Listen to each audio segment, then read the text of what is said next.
Good morning, everyone. As you can see, it is Monday, July 5th. It is a balmy 89 degrees, 50% humidity. Seems like a pretty nice day. It's a little bit hot. We had a nice reprieve from the heat the last couple days, but it looks like it's starting to come back a little bit. Although it says the temperature is turning down, which is interesting. I think it was a little bit warmer this morning, but now the shade's kind of coming out to cool things down. But hopefully we can do a little bit of gardening today. So why don't you come out and hang out with me while I do a little bit of gardening and relax on this nice warm Monday. And we'll get some chores done and we'll check some things out. All right, come along. All right, so we got a couple things to do today. But before we get started, we're gonna take a little tour of our shade garden. Because we got some nice even lighting right now. We're in the shade still, so that's kind of good. So I don't know if you guys remember this bucket from last time. So, you know, I'm kind of have to come back. I'll write in the description what these different plants are, because I don't remember them off the top of my head. We just got a bunch of new ones. But these purple guys, my wife has been growing inside, and she puts them out every year. And every year they just explode in growth, and they're so beautiful and purple.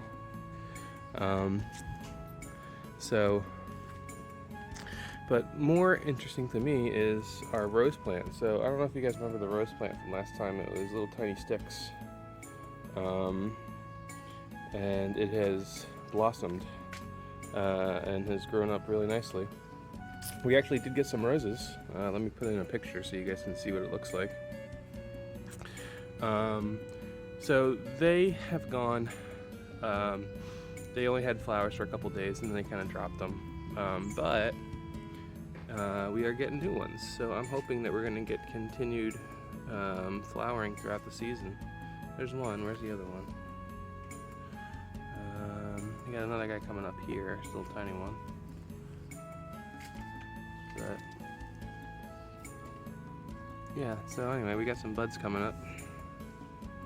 It'll be great. But yeah, I'm actually really happy with the rose this year. I didn't think it was gonna grow so quickly, but it did. A lot of these little white spots you see in the leaves are actually damaged from aphids. So we had an aphid infestation a little bit earlier, right before the first flowers bloomed. But actually, my wife caught on to them really quickly. I'm glad she did. So we were able to mix some Castile soap, some peppermint Castile soap with some water, and we just kind of sprayed it directly onto the aphids, and they actually asked for one treatment. I think they were pretty much all gone. I think I had to come back a second time once. So I'm just kind of keeping an eye out for.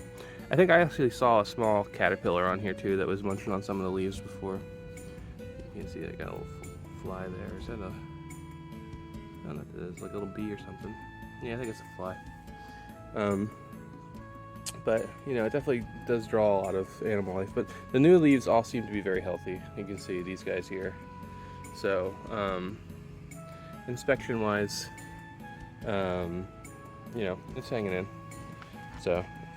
But these are the Queen of Sweden rose, I forgot to mention. So I saw them on an episode of Gardener's World like a year ago, and the guy was going through like all these special roses, and I was like, that might be the most beautiful rose I've ever seen, and I like always remembered it.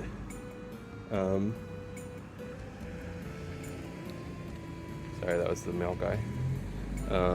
And I just love that rose so much. So I'm very happy I got to get it and get it in my garden. It was mail order from a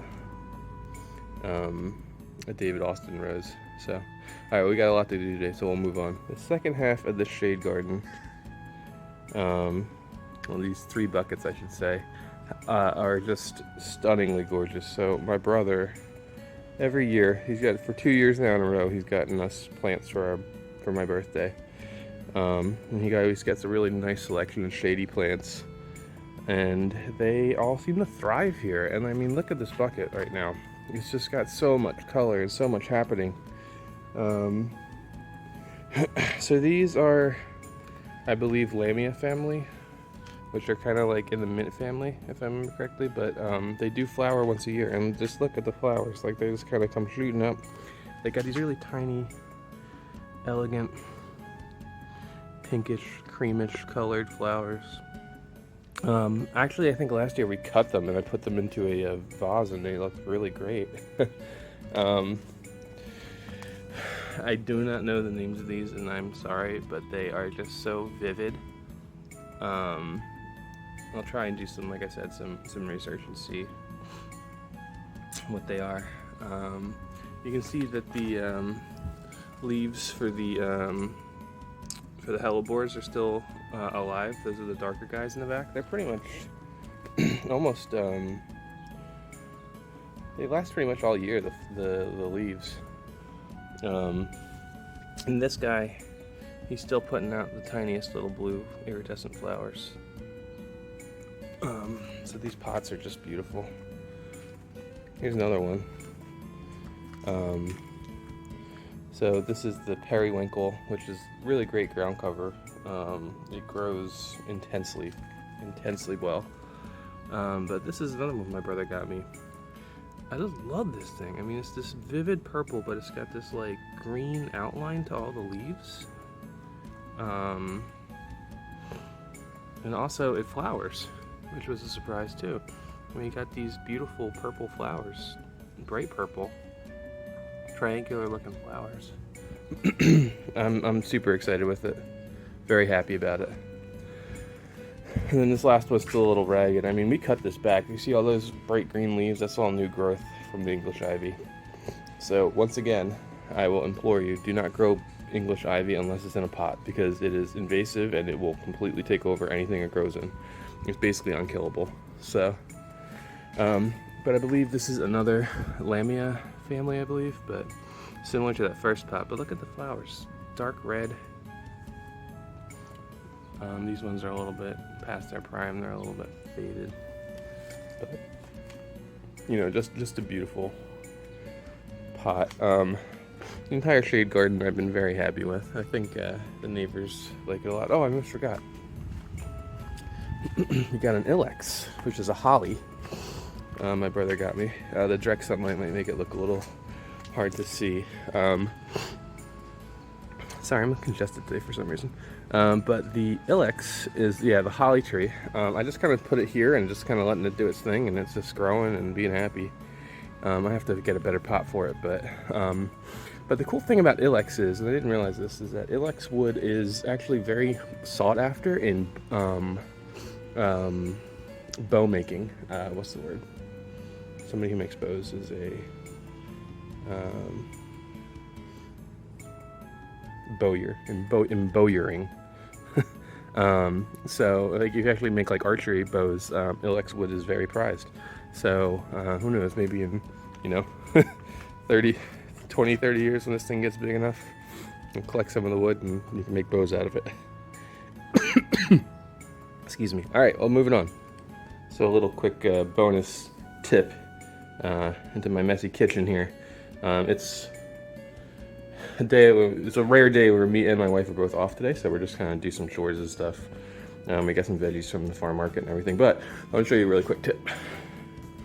So this is some honey that I got from a local apiary.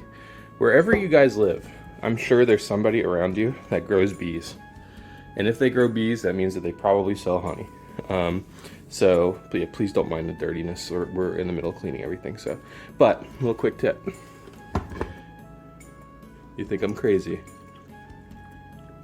I don't really care for super sweet things, but I do like honey, and I'm trying to incorporate it more into things. I think it's a good natural sweetener.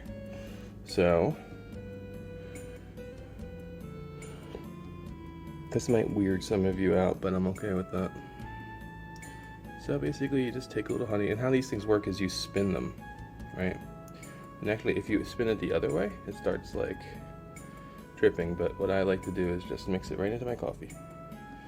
And it's like a honey roasted deliciousness.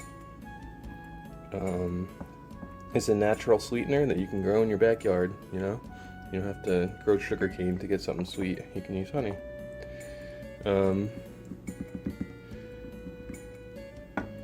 There you go. Oh yeah, that'll get you going. That's gardening fuel right there. All right, bonus tip over. Let's get back to work. We're actually gonna run to the store real quick, and we're gonna get some basil plants, and we're gonna get some herbs. My wife likes sage, so we're gonna get that. We're also gonna look for a little bit of rose fertilizer. So.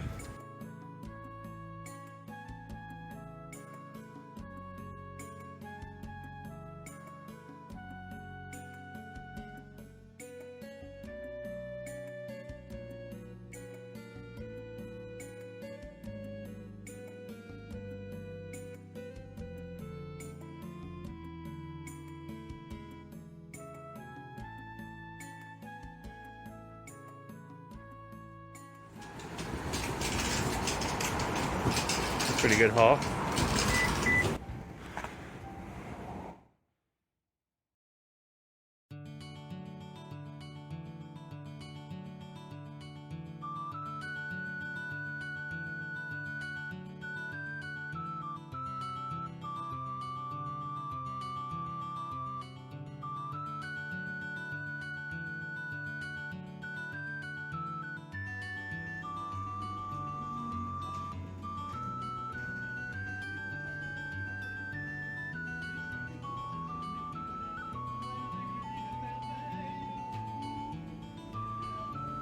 Well, the temperature is going up and the humidity is going down.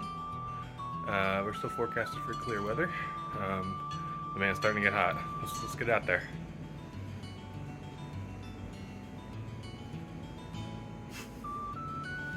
Just stretching out. I'll be honest, the breeze is pretty nice today. And when you're in the shade, it's not too bad. But when you're in the direct sun, man, be careful. July has arrived with vengeance. It is hot. The garden is doing its thing now. So we will inspect everything. We got a lot to do today. Just some general game plans. We have some tomatoes that need to be pruned a little bit. We have some pea plants that need to be pruned as well. We have, we're gonna pull out our lettuce and we're gonna replant our peppers into the containers with the that currently have the lettuce. We got a bunch of herbs that we're gonna plant out as well. It's gonna be a great day, so stick around. This is I'm not exactly sure, what were they? I think pansies. They lasted actually a pretty good long time. I think mostly it's because we neglected to keep up the watering as well, but they're pretty much gone. So this is for the first victim of the July heat. Okay, so I think we're gonna start left to right in the garden here. I hired some help to help me because we got a lot of work to do today. So we're gonna start with the tomatoes. So the tomatoes, we'll just do a quick inspection here. They're looking great. Got some noise over there, but and the are you kidding me? What the hell is that? We're gonna have to probably live with the squeaking. It stopped for now, but I think that guy's air conditioner went. This is really bad because it's really hot out today. Anyway, so if you remember correctly, I have two types of tomatoes. These in the back are Rutgers, so they are the quote-unquote New Jersey tomato. Now they were sold to me as determinate, which means they're supposed to reach a certain size, put out all their tomatoes, and then be done. I'm a little bit skeptical because look how tall they're getting. You know, they're all the way up here, all the way up to the peppers in this case. So they're reaching tall. I think they might be indeterminate. I mean, they may be indeterminate, yeah, so that means they may keep growing, which is a little bit concerning because, you know, they do better in bigger pots, bigger soil, more fertilizing. They're more nutrient, they have higher nutrient requirements, but, you know, all things being said, I mean, these are beautiful looking tomatoes.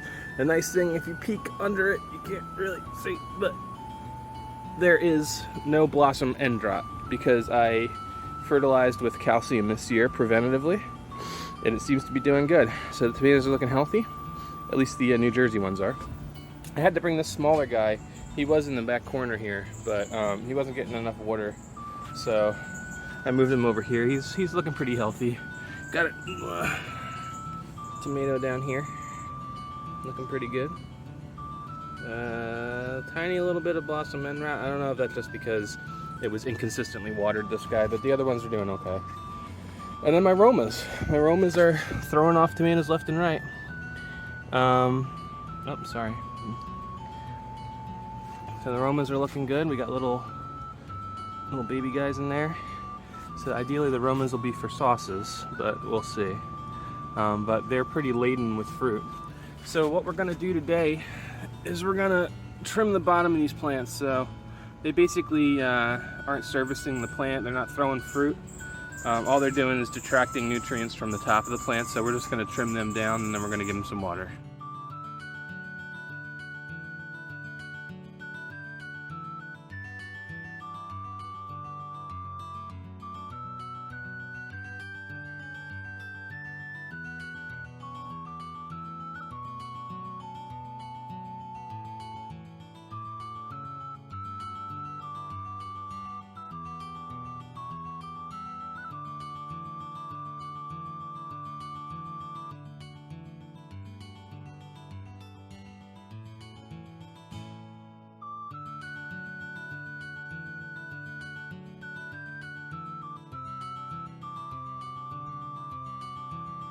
Good amount of trim.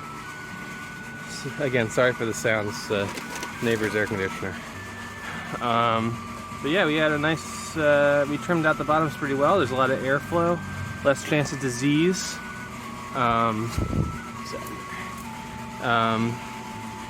So I decided to leave this one that was catching up and it's got the tomatoes on the bottom. I'm just gonna let that do its thing. But yeah, so tomatoes successfully trimmed. Get that out of here. And then we will give them water and fertilize. So I guess we'll move on to the peppers next. So my plan is I'm going to take these, this is so ridiculous. These lettuce plants, I might have to take cover. This thing's gonna like blow. Okay, so I think it finally exploded. Anyway, we're gonna harvest this lettuce one more time, and we're gonna empty them out, and then we're gonna replace the peppers into these pots. And I think this box I might use for some of these herbs I got today. So stick around.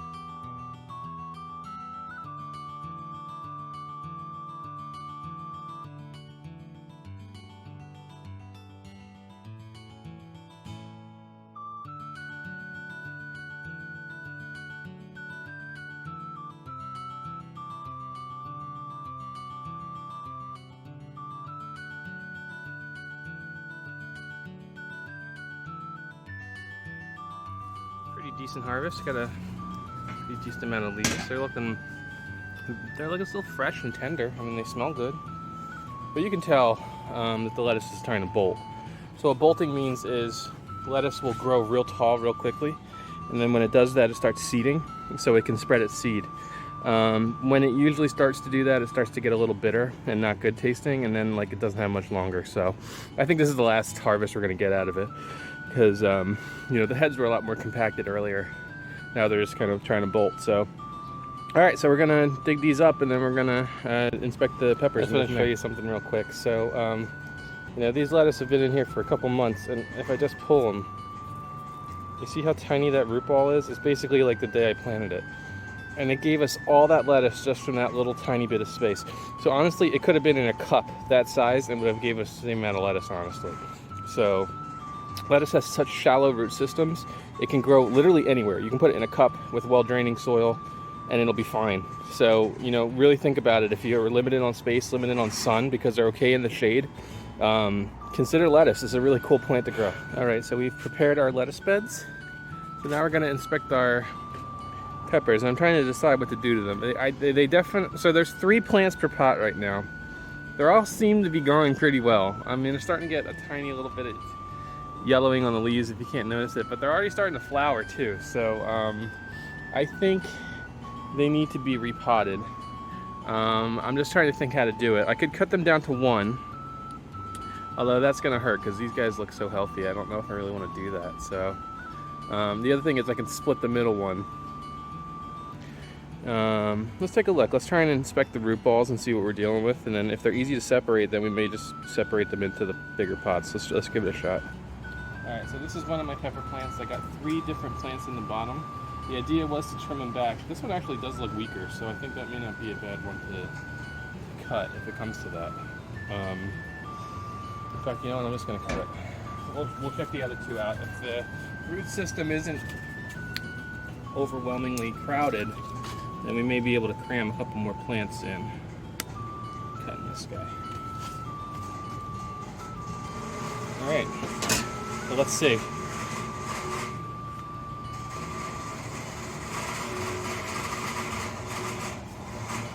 Oh, yeah. You can tell they're already pretty root bound. Not terribly. They look pretty comfortable, but they've circled the pot already. Yeah, I'm thinking probably just two per pot is probably going to be more than enough.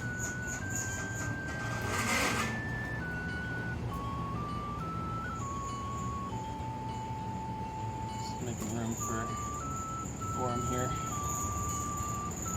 in the lettuce pot.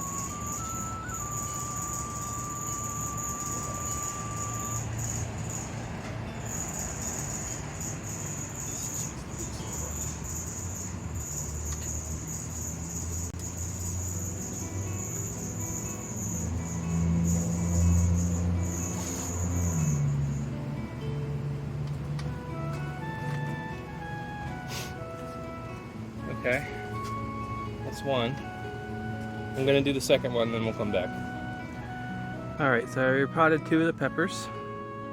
So the question is, what am I gonna do with my third pepper? And I know where I can find some bigger pots.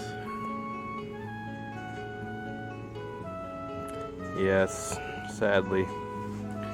Sadly, all things must pass, and that includes peas.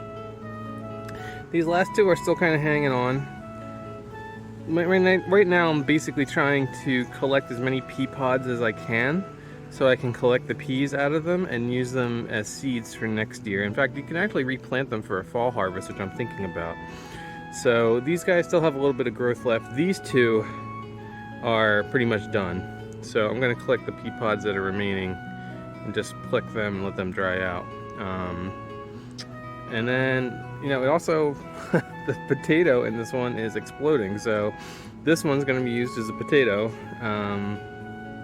pot until it dies back and we can collect the potatoes from it. So I guess the option is for this third one, so we're going to harvest the peas off of it, and then we're going to pull it, and then we're going to plant the pepper in it. So a new thing for a new day. Alright, let's get started. So I will say I'm proud of myself for growing peas. It was a challenge. We still got some growth on these guys. They're not 100% done yet, but they gotta go. So,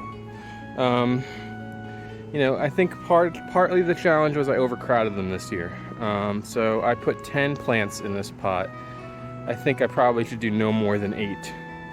I think 10 is crowding it. Also, the potatoes I think crowded out the other ones even more. So that kind of led to some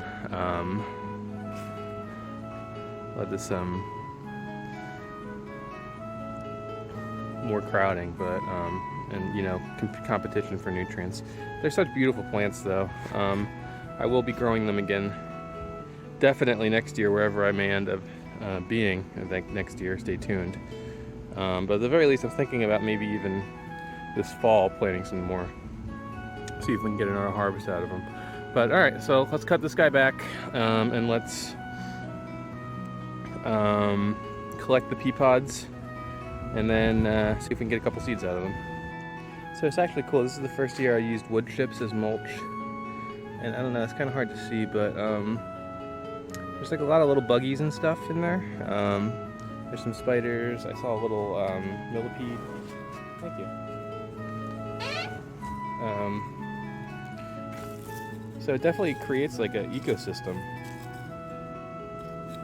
And also, the soil beneath looks amazingly healthy. Like, look at that. That's just so healthy, that soil.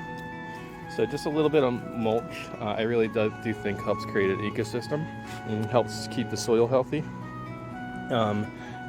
Definitely more helpful in large raised beds. But even in small pots, you know, it can help retain moisture and promote soil biodiversity. It's very good for your plants. Highly recommend it. All right, so I'm gonna scoop off a lot of these wood chips just temporarily and put them into these guys so I can dig out a hole for the pepper and then, you know, refertilize it and then go. Started the herb garden a little late this year, but I'm glad we decided to do it today. So those are the 3 pots that did hold the peppers. We have this really pretty looking sage, or sorry, thyme. It's called High No Silver. But it's got like these like little lines, like variegation on it. But it smells and tastes like thyme. It's delicious. We got this big Gorizia rosemary. It's huge. I think the cool thing about rosemary is that it's perennial, so if I take good enough care of it, it should come back next year. We got a dwarf sage variety. We got into sage a lot this year. We've been cooking a lot with sage. I like making gnocchi with it, like a brown butter sauce. Delicious, and it's good in pretty much everything. Annie loves it. And then I split up 2 just regular Italian large leaf basil plants and put them into the that window planter. So there we go. So that's the herb garden. Just finishing up here because I'm starting to get overheated. And we did a lot of work today. So these are some sunflowers that I grew. Unfortunately, the heads have fallen off before the July update, guys. I'm so sorry. Here's a couple that I've collected. So we're going to be drying them out and collect the seeds. Hopefully we'll get some new sunflowers next year. But I'm going to pull these up today because they're just kind of just hanging out. I mean, they're cool. They're nice and tall, but I don't know. I haven't decided yet. I might keep them. I don't know. But they're just they're finished flowering, so they don't probably have much longer left. The heat has been so bad that even my hosta is starting to get fried a little bit too. Moving on. So I already got some dead leaves on it. The flowers are looking pretty dried out. So we put this in a place where it gets more sunlight than it normally does. It likes shade, so this is a shade-loving plant. I'm going to move it to a shadier place so it's a little bit happier. The azalea, the rhododendron, is doing well.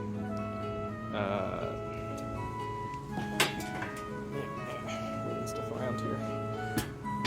The strawberries are still healthy leaf-wise, but fruit-wise, we've pretty much stopped getting fruit. I haven't seen. I think so. This is a general problem. I think we're going to see recurring. Is that the deck gets so hot that it's like a good 5 degrees hotter than the regular temperature. In the shade, I have this little temperature gauge. So, I mean, in the direct heat, it's probably closer to 10 degrees hotter, maybe more. So, it's frying a lot of the flowers of my plants. So, you can see this guy is like browned. These guys are starting to get a little bit of brown leaves on them. Even the lavender is getting cooked. So, I think any fruiting plant, so for example, tomatoes, strawberries, who come from the flower, they are getting cooked before they can really produce. So I think in the next place, when I have more raised beds, more airflow, better temperature control, we'll be a little bit more productive. But that all being said, I mean, I'm happy. I got a pretty decent sling of strawberries this spring. I'm not going to complain about that, but you can see this. These flowers are cooked and dried up. And in fact, I'm going to take you over here for a second. You can't really tell, but I think some of these tomatoes, some of their flowers, the blossoms have burned up too. And I think it's just due to the heat. You know, it's a hot winter, or hot summer so far. We got a couple peonies hanging in. Not peonies, sorry. These are dahlias. Peonies back here, looking good. I don't know if you guys remember, but the oregano is shooting up right now. So I had a theory that it was going to be really happy in the summer, and it is. So that's pretty cool. Lemon is hanging in. Yeah, so that's pretty much it. Alright guys, this is going to do it for my July update. Thanks for spending the day gardening with me. We were able to trim up those tomatoes. We were able to repot the peppers and take out the lettuce. We were able to the elderflower tree is just doing its thing. We potted up an entire herb garden here. Behind me we took out some pep peas. We got a lot done today. You know, the heat of the summer definitely, I think, especially on this deck here, has made it more difficult than it should be. But despite that, I'm still getting pretty good results. I'm pretty happy with everything. I'm looking forward to the next month where hopefully we'll start collecting some tomatoes. We might get to start seeing some peppers form. We might be able to start frying up those peppers into Oya babies. We got some potatoes, surprisingly, which may, you know, be able to be harvested. A couple tiny potatoes. And then the rose plant is definitely a great source of happiness for me. I really wish you guys got to see the sunflowers. You know, I'll put up some pictures. But they were really beautiful. I was really happy with them. So yeah, thanks for spending the day with me. I definitely needed to get out here. It's good mentally just to be gardening. It's been a rough couple weeks, but you know, work-related stuff. But we're moving on, and you know, I'm just happy to be out here. So it's a great way to spend the summer. All right, well, I need a shower and a glass of water desperately. Thanks for watching. Until next time, we'll see you later, and happy gardening. See you next time.